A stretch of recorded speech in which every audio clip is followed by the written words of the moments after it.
Today we are going to start with our next chapter, trigonometric functions. You have learnt about trigonometric ratios in your class 10th.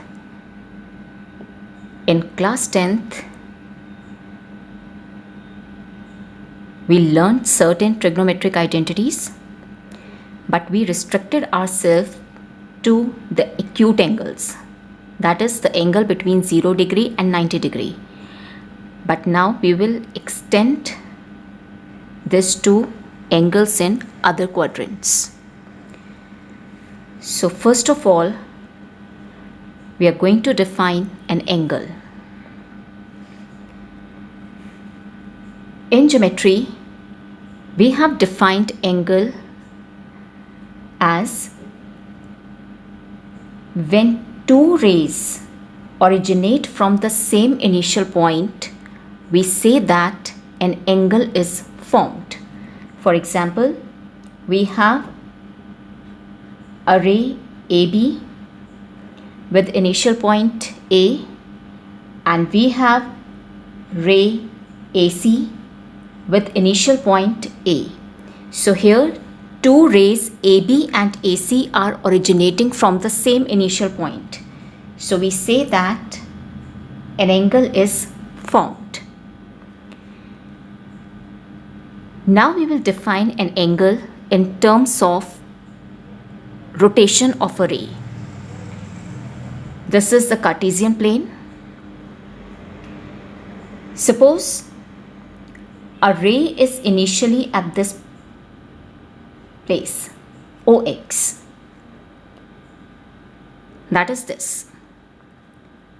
The initial point of the ray is O. Now when this ray rotates about this initial point O, that is this way, can you see an angle is formed? That is, this is the initial position of the ray. When this ray rotates about O like this, you will get an angle. This is the final position of the ray which is attained after the rotation. So we can say that an angle is formed when a ray is rotated about its initial point. The initial point about which the ray is rotated is called the vertex of the angle. This is called as the initial side, and this is called as the terminal side. That is the position a ray attains after the rotation. So an angle is formed when a ray is rotated about its initial point. Now look here. This was the initial position of the ray. Ray can be rotated this way and it can be rotated this way also. So when the direction of rotation is anti-clockwise, that is this direction, then angle so formed is called as a positive angle. And when the direction of rotation of the ray is clockwise like this, then angle formed is called as the negative angle. So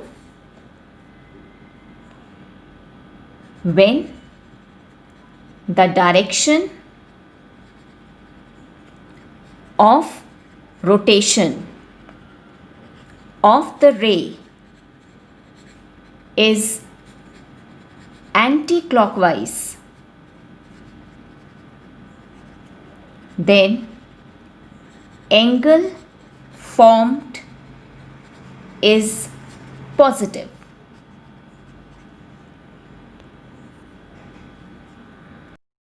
And when the direction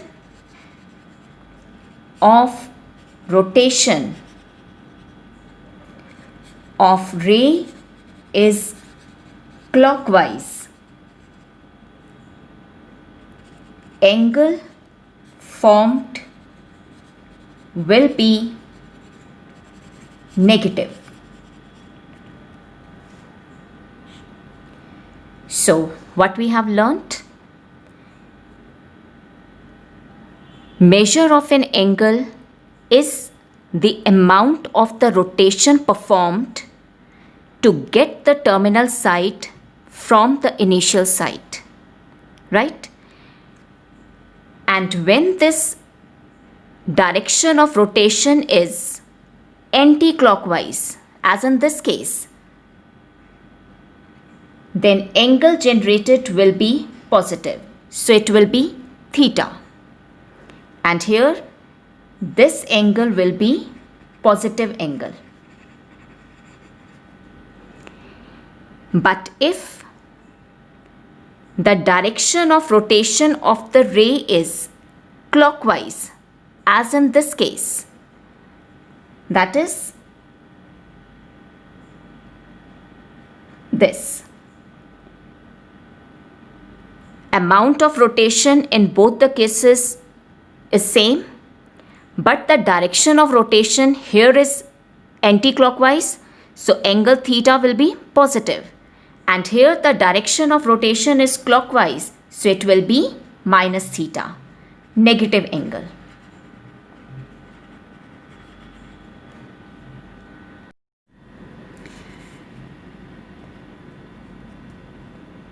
Yes. Up till now, we have been measuring angles in degrees. Now we will discuss another unit of measurement of angle, which is the radian measure of angle. So first we will define what is 1 radian equals to. Yes, 1 radian is the measure of the angle subtended at the center of the circle by an arc whose length is equal to the radius of the circle. Look here, we have a circle with center at O and radius R. Here we have an arc AB whose length is equal to radius of the circle, that is arc of this length is equal to R, the radius of the circle. Now the angle which this arc subtends at the center of the circle, that angle is defined or taken as 1 radian. So 1 radian is the angle subtended at the center of the circle by an arc whose length is equal to the radius of the circle. An arc whose length is equal to the radius of the circle, that arc subtends an angle at the center and that angle is taken as 1 radian.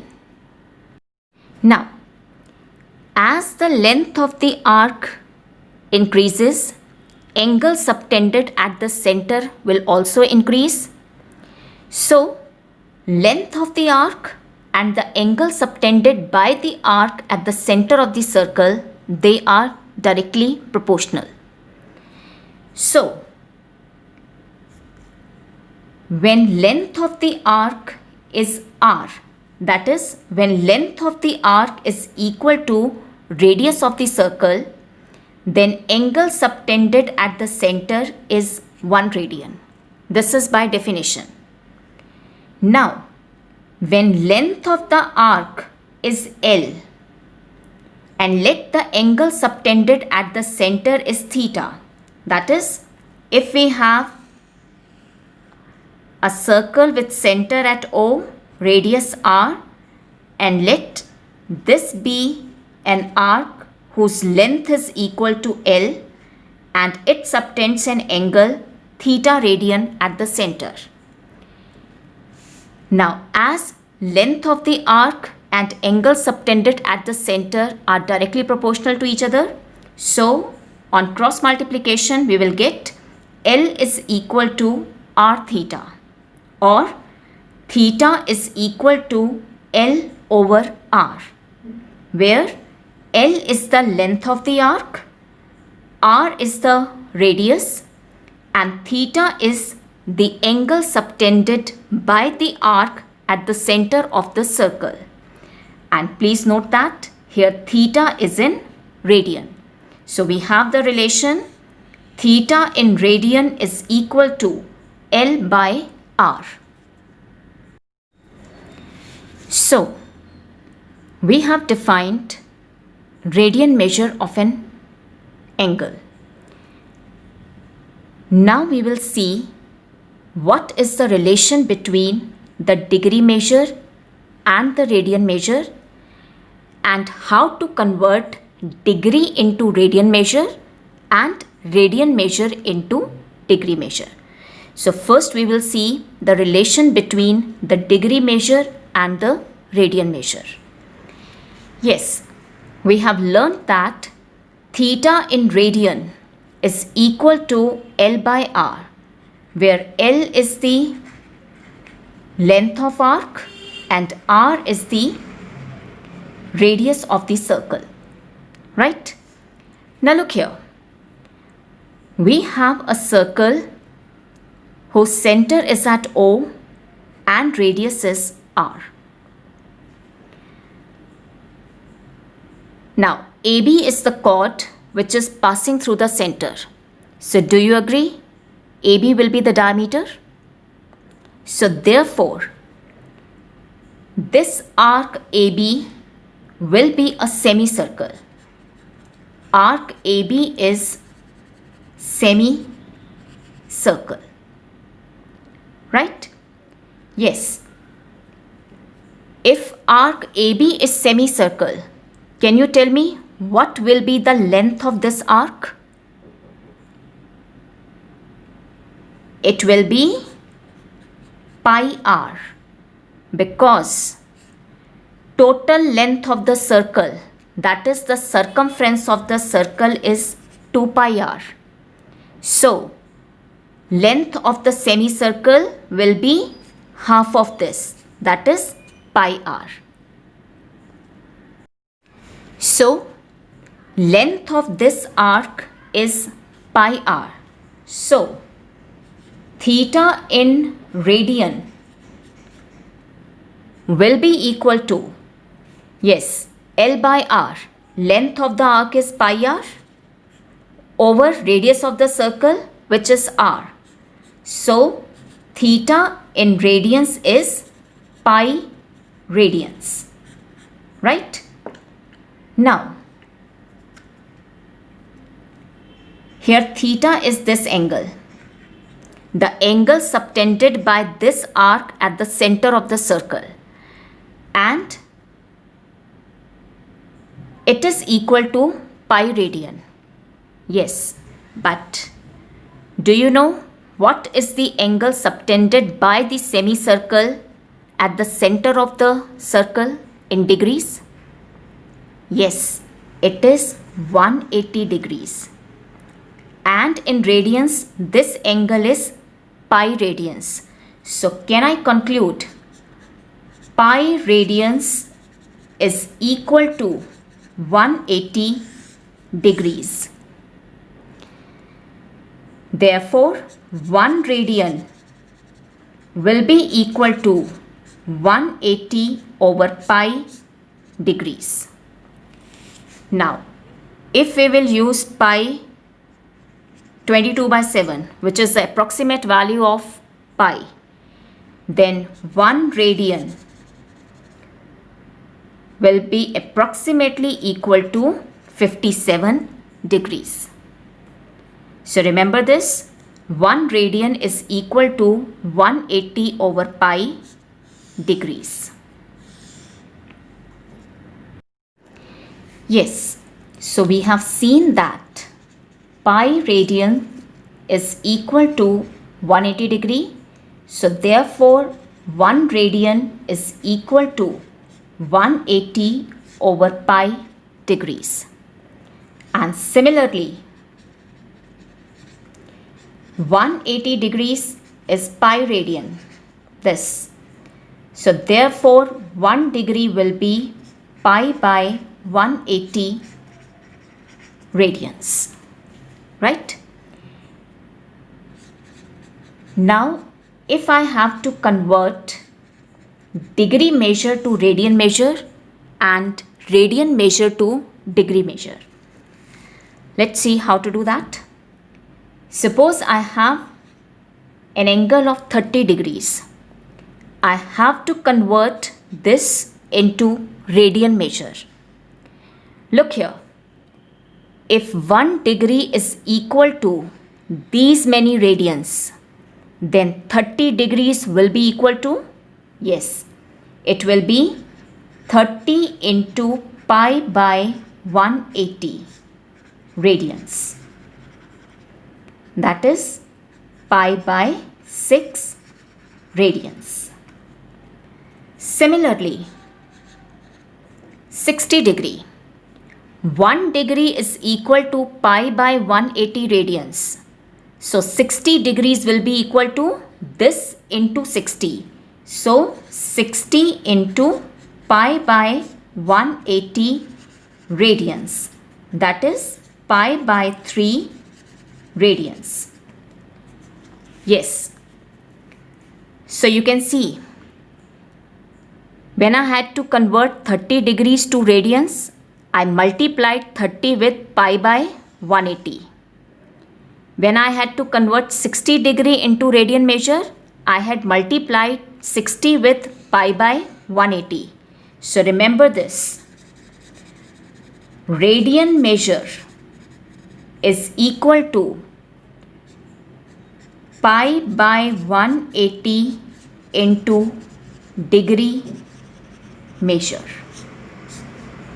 So degree measure, when multiplied with this factor pi over 180, we get the radian measure. Now similarly, if I have to convert radian measure to the degree measure, yes, suppose I have an angle of 2 radian.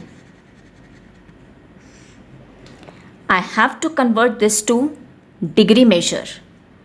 Yes, 1 radian is equal to 180 over pi degrees.